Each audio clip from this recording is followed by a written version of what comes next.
मंगो दुआ के शाला इंजदा नसीब होवे।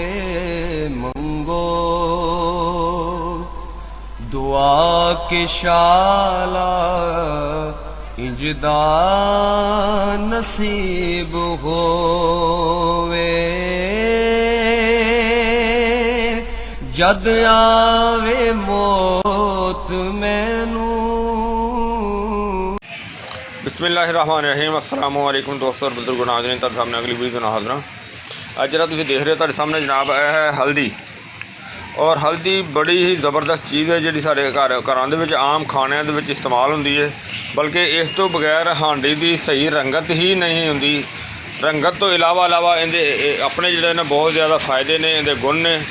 तो इनू असी बनाना एक दवाई के तरीके दे नाल और इनू असी बड़े ही ज़बरदस्त तरीके दे नाल बनावांगे। सब तो पहले देखो तुहाडे सामने जिहड़ी हैगी है हल्दी, इनू इस तरीके दे नाल बनावांगे। इहदे च किहड़ी चीज़ शामिल करांगे वो सारियां चीज़ां तुहानूं दिखावांगे इंशाअल्लाह। तो इस तो सब तो पहले जिहड़ा इनू जो देना है वो असी है देखो बर्ग दैंपो मसूर लैके आए हैं। बर्ग दैंपो ताज़े बड़े ज़बरदस्त। तो इनू असी जरा ना इहदे नाल जरा असी इनू अल्लाह के हुक्म नाल इनू कटाई करांगे। इहदी कटाई करके तो इनू असी जरा ना इहदे नाल इहदा बनावांगे नुकदा। तो इनू असी किहड़े तरीके नाल बनावांगे, इहदे च किहड़ी चीज़ शामिल करांगे, क्योंकि यह बर्ग दैंपो इहदे च अपने बहुत ज़्यादा गुण हुंदे ने, बहुत ज़्यादा फायदे हुंदे ने इहदे। और बड़ियां ये चीज़ां दे काम करदी है। तुहानूं जिहड़ा नुस्खा बनावांगे दसांगे ये असी कित्थे इहदे कोलों काम लैना है। ये बड़ा हाई एंटीबायोटिक चीज़ जी एंटीबायोटिक वो चीज़ होंदी है जिन्हों बहुत ज़्यादा जगह पर इस्तेमाल किया जाता है। तो इंशाअल्लाह ये तुहानूं दिखाने आ। तो जरा हल्दी नूं मुकम्मल तौर पर असी एंटीबायोटिक और बेहतरीन नुस्खा जरा ना सारा तुहानूं दिखावांगे कि इहदे किहड़ी चीज़ शामिल करने आ। इनू हुण सब तो पहले इहदी कटाई करने बर्ग दैंपो की कटाई करके तो तुहानूं दिखाने इंशाअल्लाह।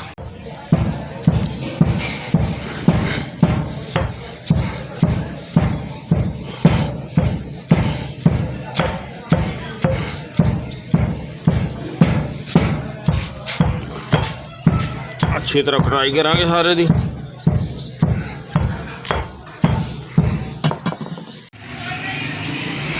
माशाल्लाह देखो इनू कुट के डलफल्ट कर लिया सारा। फिर बड़ी ज़बरदस्त हो गई।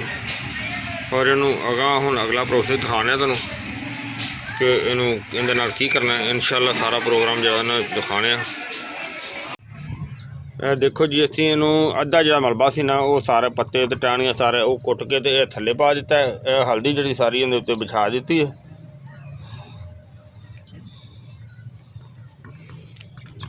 फिर इस तरह ही जनाब वो जो साडा बाकी का मलबा है वो असी इहदे उत्ते जिहड़ा ना वो बिछा देने। माशाल्लाह देखो इहदे अंदर जिहड़ा ना वो अंदर पानी इन्ना पाया है कि तकरीबन 5-6 किलो पानी जिहड़ा अंदर शामिल हो गया। तो इनू जिहड़ा ना वो पानी के बराबर तक तकरीबन आ गया। और इनू असी चूल्हे पर रख दिता है, चूल्हा थले चला दिता। तो इनू असी अच्छी तरह हुण जिहड़ा ना पकावांगे। तो हल्की आंच ते मीडियम ते और मज़ीद जरा ना फिर दिखाने तुहानूं जी। माशाल्लाह देखो पकाई हो रही है।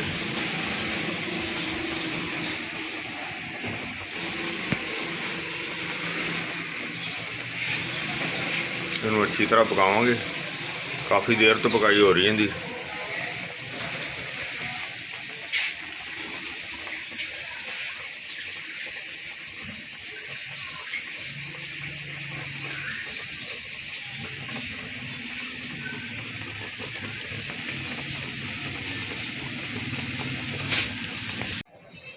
जी माशाल्लाह देखो इनू चूल्हा बंद करके ठंडा हो गया सी ना, तो मैं फिर ठंडा करके जरा मैं चल दिखावांगा कि देखो इहदे चों असी हल्दी जी कढ़ ली। माशाल्लाह देखो कितनी ज़बरदस्त फुल के तो जरा ना वो सही तरीके नाल जरा उन्हें इहदा जुज़ ले लिया।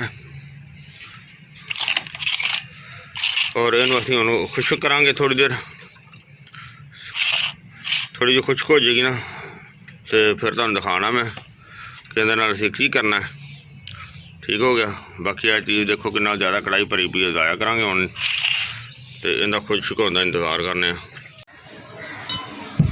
आ देखो काफ़ी जरा ना वो डाई हो गई है, दिन तकरीबन 2-3 घंटे हो गए सी उत्ते छत पई हुई सी और हुण देखो बेहतर हो गई है। और इनू असीं हुण जरा ना इनू कुटने आ, यानी कि इनू डल्ड फुल्ड बना लेने आ। जिस तरह तुम देख रहे हो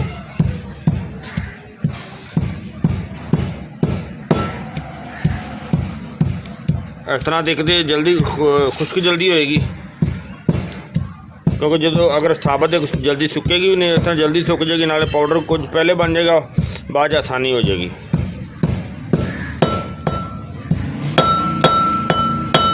सारा इस तरह बनाने तो खुश करके फिर तुम दिखाने जी। माशाल्लाह माशाल्लाह देखो अंबा जी ना वो बड़ी ज़बरदस्त खुश्क हो गई है।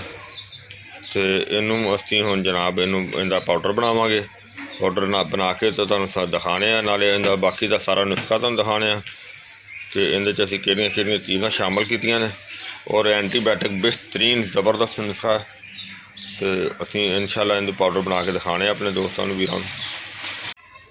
माशाल्लाह माशाल्लाह देखो डैंपो हल्दी जी ना वो असीं तैयार कर ली है। एंटीबायोटिक बेहतरीन मुरक्कब जिहड़ा ना वो तैयार होने लगा तुहाडे सामने, बहुत ज़बरदस्त। और इहदे विच्चों देखो जिन्ना वजन ही इहदा सी इन्ना ही वजन जिहड़ा ना यह जड़ी बूटी का है, असीं कोई 2 चमच इहदे सड़ दित्ते ने। तो यह जिहड़ियां ना चीज़ां सारियां तुहानूं वो भी दसने कि किहड़ियां चीज़ां ने। और इनू असीं सारे नूं जिहड़ा ना वो इहदे विच बिस्मिल्लाहिर्रहमानिर्रहीम मिक्स करने आ। बिस्मिल्लाहिर्रहमानिर्रहीम।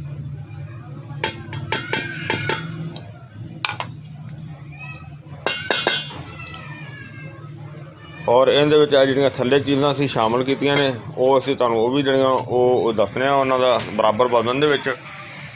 ते उहदे च असीं छिलका जिहड़ा ना वो पाया उहदा अनाब यानी कि गिटली तो बगैर, और चासकू ते मगज़, जीरी स्याह काली जीरी हज़ारे दी, और इस तो इलावा संतीन सरायता, संदल सफ़ैद, गुल्ले मुंडी, तो गोखरू और पनीर डोडी।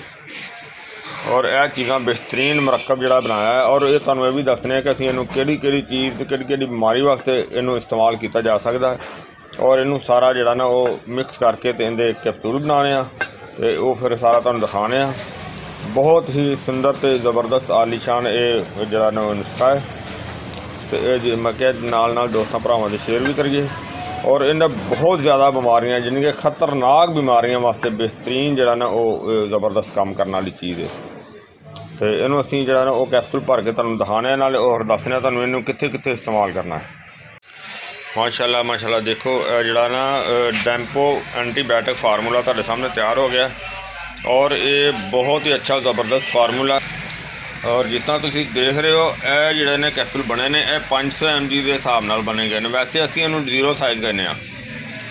तो अगर बीमारी की अलामत के हिसाब नाल या उम्र के हिसाब नाल इनू 1000 mg का भी इस्तेमाल किया जा सकता है। 1000 mg का भी बना के तो वह भी इस तरह ही 2 टाइम इस्तेमाल किया जा सकता है। और इसनों भी असीं 2 टाइम ही इस्तेमाल करांगे। अगरचे अगर 1000 mg का नहीं बनाया जा सकता तो इसनों डबल करके भी खाया जा सकता है। और इसनों असीं किहड़ी बीमारी ते बेहतरीन ज़बरदस्त काम करता है। और इनू अगर असीं सब तो पहले असीं शुगर वास्ते इस्तेमाल करने तो इन्हूं सुबह तो शाम पानी दे नाल इस्तेमाल किया जा सकता है। और उनका भी अल्हम्दुलिल्लाह बेहतरीन रिजल्ट है। और इनू अगर खून साफ़ करने वास्ते भी इस्तेमाल किया जाए तो उनके वास्ते भी इनका बहुत ज़बरदस्त रिजल्ट है। और इस तो अलावा अगर हर किस्म की रतौबत जिस तरह के कईयां नूं रतौबत की वजह तो नाल जिस तरह के घुटनों के विच दर्द हो जाती है या सोज आ जाती गिट्टियां ते गोडियां ते, उनके वास्ते भी बड़े अच्छा ज़बरदस्त काम करेगा। और इस तो इलावा जिहड़ा कि ये फिनसियां वास्ते भी बहुत सुंदर है तो बहुत आला है। तो अगर इनू असीं इस तो इलावा कि जिहड़ियां जिलद दे विच गिल्टियां हो जांदियां ने, अगर गिल्टियां वास्ते भी इनू कुछ देर इस्तेमाल किया जाए तो बहुत सुंदर तो ज़बरदस्त जिहड़ा ना वो रिजल्ट है इहदा। और इनू पानी दे नाल ही इस्तेमाल करना है बेशक। अगर असीं इनू अगर शुगर वास्ते इस्तेमाल करने या इनू खून साफ़ करने वास्ते इस्तेमाल करने या अगर इनू किसी रतौबत वास्ते इस्तेमाल करने तो अगर फिनसियां वास्ते हो या गिल्टियां वास्ते हो फिर भी इनू असी पानी के नाल ही इस्तेमाल करना है। तो ये बड़ा ही देखा तुसी जरा सारा फार्मूला है माशाल्लाह बहुत अच्छा सी। तो मैं उम्मीद करना मेरे दोस्तों भरावां नूं ये वीडियो अच्छी लगी हुई होगी। इनू तुसी लाइक करियो, शेयर करियो, सब्सक्राइब करना बिल्कुल नहीं भूलना। इंशाल्लाह अगली वीडियो के नाल फिर मिलांगे। इजाज़त, अल्लाह हाफिज़, अस्सलाम वालेकुम रहमतुल्लाहि व बरकातुहू। गए बदे